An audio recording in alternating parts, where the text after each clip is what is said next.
이렇게 제가 파동에 대해서 상승곡선, 하강곡선 이런 파동에 대해서 설명을 드렸는데요. 보충 설명 더 드려야 될 것 같아요. 이 생애 주기가 생로병사가 있듯이 내 삶에도 상승과 하강이 있어요. 또 다시 상승도 있을 수 있겠죠. 그리고 이제 이렇게 윤회에서도 내가 태어났을 때가 하강으로 태어나면, 하강 중에 태어나면 참 난감하죠, 이제. 태어났는데 부자로 태어났다가 나중에 끄트머리 죽을 때쯤 보니까 가난뱅이가 됐더라. 이렇게. 처음에는 착하게 태어났는데 나중에 나쁜 사람이 됐더라. 하강 중에.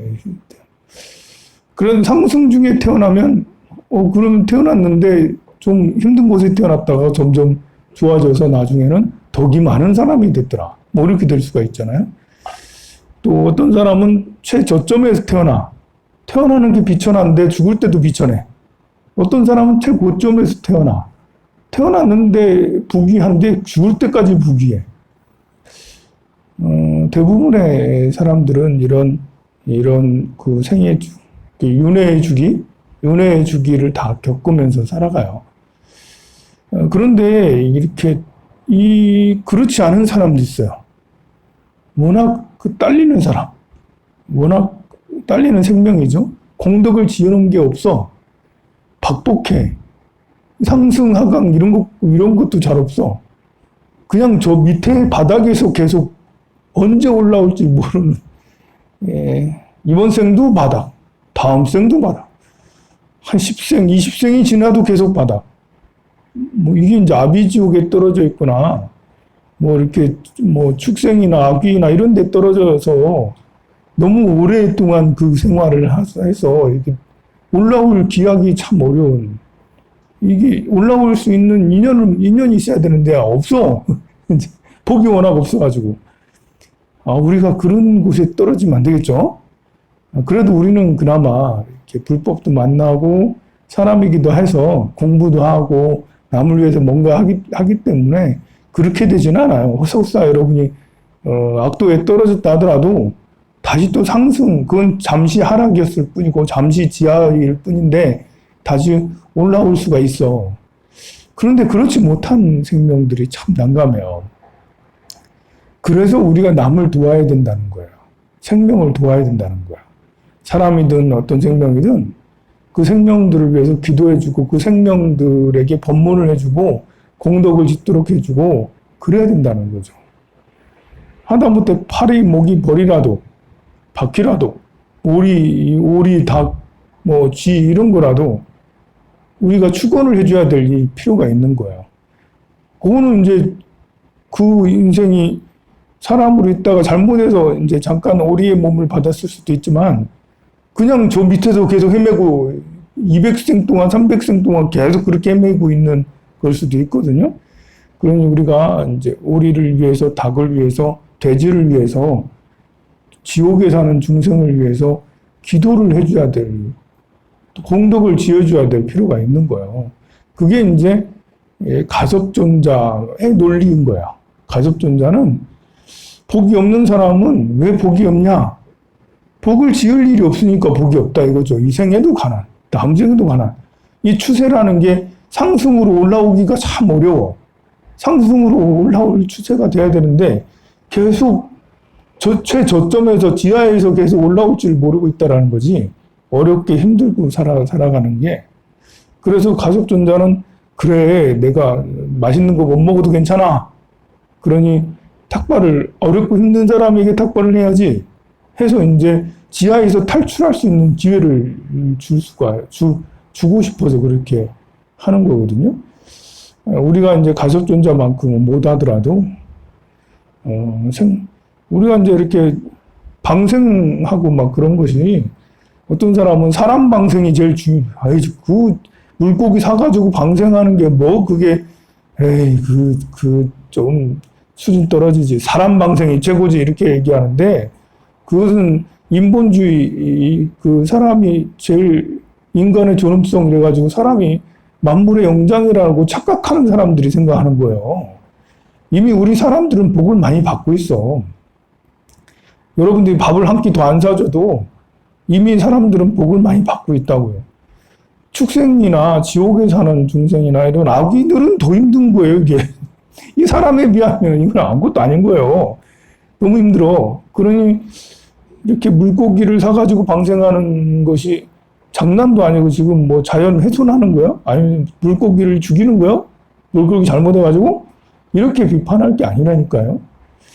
그 물고기 한 마리도 하나의 생명이고 그 생명도 저 계속 지하에서 고생하고 있는데 언제 상승해서 올라올지 모르고 있는데 우리가 그 하면서 기도해 주잖아요. 그 앞에서 천수경도 해주고 그 앞에서 다란이도 막 하고 명상도 하고 이렇게 또 이렇게 그 축원도 해주고 막 이러잖아요. 또 용왕님한테 여러분들이 절을도 하고 막 이러잖아. 그래가지고 이렇게 좋은 곳에 가시라고. 그것만 그렇게 훌륭한 게 아니라 우리가 백중제 때마다 천도제를 지내잖아요. 저 천도제는 우리 조상님을 위한 천도제이기도 하지만 그거보다도 더 중요한 거는 오도 가도 못하는 그런 고원들, 챙겨주지 못하는 고원들까지 다 유주무주 고원영가 뭐 이두랑 주위를 떠도는 영가 막 이렇게 계속 부르면서 오라고 하잖아요. 그것도 마찬가지거든. 몇백 년을 지금 오도 가도 못하는 영가가 지방령이 돼 있거나 이렇게 떠도는 영가로 구천을 헤매는 게 벌써 3,000년씩 구천을 헤매고 있어. 우리는 이 생에 살다가 다음 생에 또 천상에 가든지 뭐 이렇게 하는데 그거는 이제 1만 년 동안 구천을 헤매고 있으면 참 난감하잖아요. 그러니까 이제 오시게 해서 우리 조상도 중요하지만 조상님은 내가 기도를 계속 해줄 수 있잖아. 그런데 이제 그렇지 않고 구천을 헤매는 중생들은 더욱 이 험한 삶을 살고 있으니까 천도제를 통해서 이렇게 와서 밥도 드시고요. 법문도 드세요. 우리가 기도해 드릴게요. 이 인연을 만들어주는 거잖아. 그래서 굉장히 좋은 기도고 훌륭한 기도예요. 그래서 남을 도와줘야 된다라는 것이 이렇게 지하에서 탈출하지 못하는 그런 생명들에게 인연을 지어주는 거예요. 얼마나 고귀해요. 생명을 살리는 거예요. 한 생에만 살리는 게 아니라 한번 지하에서 탈출하면 상승할 수 있는 인연이 되어지잖아. 특히 불법의 인연은 더 그렇죠. 부처님의 인연은 이 생에 만나고 다음 생에 만나고 만나면 만날수록 점점 더 상승하게 되거든. 그러니 한번 내가 손 잡아줬을 때 물속에서 빠져나와가지고 지하에서 탈출해가지고 이제부터는 상승 이렇게 할 수가 있어요. 그래서 우리 불자들은 더더욱 남을 위해서 이렇게 기도를 해야 되고 남을 도와야 돼요. 어떤 식으로도 남을 도와야 돼요. 여러분이 스님이 제가 이렇게 스님은 스님밖에 몰라요. 남도 안 도우고 왜 그러세요? 라고 이렇게 하면서 스님도 좀 많이 도우세요. 이러면서 여러분들도 권위를 자꾸 해야 돼. 스님은 지 것만 챙겨? 왜 지 것만 챙깁니까? 이러면서 저한테 자꾸 권위를 해서 자꾸 퍼줘야죠, 스님. 자꾸 모으면 안 돼요. 모아서 뭐 하려고요? 자꾸 퍼줘야, 자꾸 남을 도와야죠. 스님은 왜 남을 돕는 행위를 안 하십니까? 라고 자꾸 이렇게 해야지. 제가 남을 돕는 행위를 자꾸 하려고 하고, 또 여러분들도 힘들지만, 제가 일을 벌리면 힘들잖아요, 여러분들이.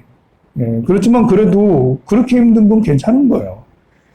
그렇게 안 힘들고 건강으로 치거나 아니면 손재로 치거나 아니면 관계로 서로 뭐 이렇게 풍지박산이 나거나 이러면 더 나쁘잖아요. 그냥 내 몸 와서 봉사한다고 좀 힘든 게 낫지.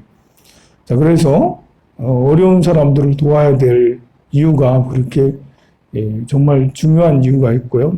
또 우리 살면서 이게 파동이라는 게 상승했다가 하강했다가 상승했다가 하강했다가 하루 중에도 그런 게 있어요. 하루 중에도 상승했다가 하강했다가 상승했다 하강했다 하루 중에도 기분이 좀 나았다가 우울했다 나았다 우울했다가 이렇게 말하는 대로 사람들이 막 즐거워하는데 어떤 때는 말 한마디 실수해가지고 서로 막 쌍박질이 나고 막 이렇게 괴로운 상태로 이렇게 하루 중에도 상승했다가 하강했다 이렇게 하고 또 그 달에서도 상승했다가 하강했다가 막 그렇게 되는데요.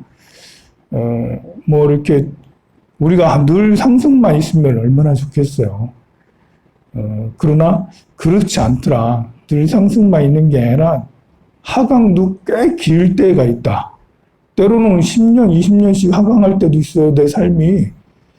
그러면 어떻게 견뎌내? 계속 20년째 힘들어. 20년째. 이걸 어떻게 해, 이거를. 그런 사람이 너무 스트레스를 받아가지고 이렇게 피폐해져서 인격이 더 나빠지는 경우가 있어요. 20년씩 하강하니까 뭐, 어떻게 해요, 그래. 네, 그래서 필요한 게 이제 기도하고 명상하고 수행하고 그때도 역시 남을 돕는 게 필요해요. 어떤 사람은 30년째 하강 중인 사람도 있거든요. 계속 바닥인 사람도 있지만 그러면 이제 우리가 다 같이 봉사도 나 혼자만 봉사할 게 아니라 다른 사람 같이 봉사하게 하고 나 혼자만 이렇게 기도할 게 아니라 같이 기도하게 하고 나 혼자만 보시할 게 아니라 다른 사람도 같이 보시하게 하고 혼자서는 봉사할 생각도 잘 안 나고요. 봉사를 뭘 해야 될지도 잘 모르겠고요. 혼자서는 보시하려고 해도 처음 절에오는 사람 저렇게 인등이 있는지도 모른다니까요.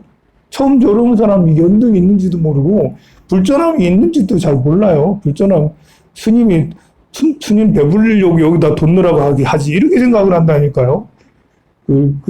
공덕을 짓는다 이런 생각을 하지 않는다니까. 저런 원불이 있는 이것도 모르고 설판이 있는 줄 모르고 태화나 불상을 모시는 것에 대한 그 부정적인 견해를 많이 가지고 있다니까요. 그래서 보시할 생각도 잘 못하고 불사할 생각도 잘 못하고 또 봉사할 생각도 잘 못하고 또 이렇게 같이 뭔가를 이렇게 같이 함께 뭔가를 만들어낼 생각 이런 것도 잘 못하고 막 그래요. 그런데 사람이라는 건 특이하게도 혼자 그런 뇌피셜에 그런 생각에 갇혀있다 하더라도 분위기가 또 좋으면 새벽에 왔더니 새벽에 사람들이 밥도 주고 차도 주고 뭐 그러면서 이렇게 때로는 같이 봉사도 하기도 하고 같이 모여가지고 자 만화씩 내 해가지고 떡을 올리기도 하고 만화씩 내 이래가지고 뭐 이렇게 법보시를 하기도 하고 만화씩 내 이래서 이제 등도 달기도 하고 좀 처음에는 돈 들어가네 이러면서 그렇게 하다가도 좀 시간이 지나면 이제 그러면 아주 너무 재밌다. 그리고 또 의미를 점점 알게 되잖아요. 그러면서 이제 이렇게 하강하던 것이 상승으로 바뀔 수가 있는 거예요. 변곡점이라는 것은 정해진 게 아니에요. 계속 상승하던 것도 상승이 그만되고 하강이 되는 순간이 변곡점이고 계속 하강이 되던 것도 하강하다가 위로 올라가는 상승되는 게 변곡점이잖아요. 변곡점은 정해진 게 아니에요. 상승과 하강의 추세는 있어요. 상승 추세, 하강 추세. 그런데 어디가 꼭지인지, 어디가 저점인지 이건 아무도 알 수가 없어요. 다만 본인이 정할 수 있어요. 자기도 잘 모를 수 있지. 어디가 최고점, 어디가 최저점인지. 그러나 공덕을 많이 짓고 선행을 많이 하고 좋은 생각을 많이 하고 내 불성을 회복하면 할수록 고점은 끝없이 계속 상승할 수 있어요. 모든 것은 상승과 하강을 다 하게 되는데요. 끝없는 상승이라는 건 있을 수 없죠, 사실은. 근데 불도를 쌓아서 보살도로 나아가면 이제 상승과 하강에서 벗어날 수 있어요. 우리가 중요한 게 우리 상승과 하강을 반복하거든요.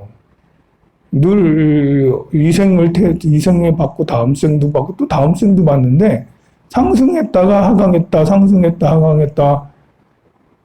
한 생에서도 상승하고 하강하지만 윤회에서도 상승하고 하강하는데 우리는 이제 보통 사람들은 복을 많이 받아서 상승이 오래 유지되기를 또 고점이 계속 되기를 그렇게 바라잖아요. 하강은 이루어지지 않기를, 지하는 만나지 않기를 그렇게 바랄 게 아니라 상승과 하강에서 벗어나기를. 이게 더 중요한 거예요. 상승이 되든 하강이 되든 늘 마음이 여여하고 늘 마음이 행복하다면 그러면 하강은 없죠. 하강이란 게 없죠. 그냥 그 사람에게는 늘 상승만 있는 거예요. 괜히 좋으니까. 재물이 좀 많을 때도 있고 적을 때도 있고 그렇게 해서 겉으로 볼 땐 저 사람이 재물이 좀 많으면 상승이고 재물이 별로 없으면 하강이고 옆에 사람은 그렇게 생각하겠지만 내가 상승과 하강에 연연하지 않고 계속 남을 위해서 보살도를 닦아 나아가면 그러면 나는 돈 없어도 부자고 돈 많아도 부자고 건강이 약해도 건강 부자고 건강이 좋아도 건강 부자야. 사람하고 갈등 살다 보면 아무리 그래도 내 업하고 다르게 나는 잘해줘도 오해받기 마련이고 나를 싫어하는 사람이 100명 중에 몇 명은 있기 마련이거든요. 그것은 내 업하고 또 관계없어. 상대의 업이 아니 부처님이 100% 인격 완성자잖아. 근데 부처님을 미워하는 사람도 있었다니까요. 아니 100% 인격 완성자인데 만나면 누구나 다 환희해야 될 거 아니에요. 100% 인격 완성자면 아니라니까요. 그 100% 완벽한 사람도 싫어하는 사람이 있다니까요. 그건 누구의 잘못이에요, 도대체? 그 부처님 잘못인가요? 그 사람의 업이 두터워서 부처님을 모르고, 훌륭한 사람을 모르고, 오해하고 착각하니까 그렇잖아요. 그러니, 그런 것에 연연하지 않고, 우리가 이제 살면서 나를 미워하는 사람, 싫어하는 사람이 있을 수 있겠죠. 그러나 그런 거랑 관계없이, 상대가 날 미워해도 내가 안 미워하면 되거든. 상대가 나를 자꾸 디스하고 그래도 나는 상대를 존중하면 되는 거예요. 그래서 보살도의 삶을 살면 이제 우리가 상승이나 하강에 연연하지 않을 수가 있다. 그래서 원력을 자꾸 세우라는 것도 그래서 그러는 거예요. 이것은 이제 상승과 하강은 엘리어트 파동이라는 이론으로 많이 정립이 돼 있어요. 엘리어트 파동은 자산에 대해서만 엘리어트 파동이 있는 게 아니에요. 부동산만 엘리어트, 주식이 엘리어트 파동 이런 게 있는 게 아니라 우리 삶에도 또 우리 한 생에도 또 월별로, 년별로 또 생일별로, 윤회별로 이렇게 엘리어트 파동들이 이렇게 상승했다, 하강했다, 상승했다, 하강했다, 또 하강했다, 상승했다, 하강했다, 상승했다 이런 것들은 다 있을 수 있어요. 그래서 이 상승과 하강에 대한 이런 것들을 우리가 잘 이해를 하면 일단은 벗어나야겠다라는 것도 중요하지만 상승과 하강을 잘 이해를 하면 우리가 하강 중일 때나 최저점일 때 너무 우리가 고생 안 할 수 있어요. 우리 그걸 모르면 하강 중이거나 최저점일 때 너무 이렇게 마장이 씌었나? 왜 부처님은 나만 버렸나? 내가 이렇게 새벽기도 다니는데 왜 나한테만 이런 일이 생겼나? 이러면서 하늘을 원망하고 부처님을 원망하고 스님이 영혼이 없는데 여러분 스님을 원망하게 돼요. 나 원망받고 싶지 않아요. 그러니까 이 생이 약간 구겨졌다 하더라도 아니면 지금 이 순간 지금 여러분이 살고 있는 이 순간이 좀 구겨져 있다 하더라도 괜찮아요. 다시 다리미를 피면 돼요. 기도로 피워. 구겨져도 괜찮아. 다시 피면 되니까요. 해서 다시 빨리 상승으로 추세 전환하게 되길 바랍니다. 성불하세요.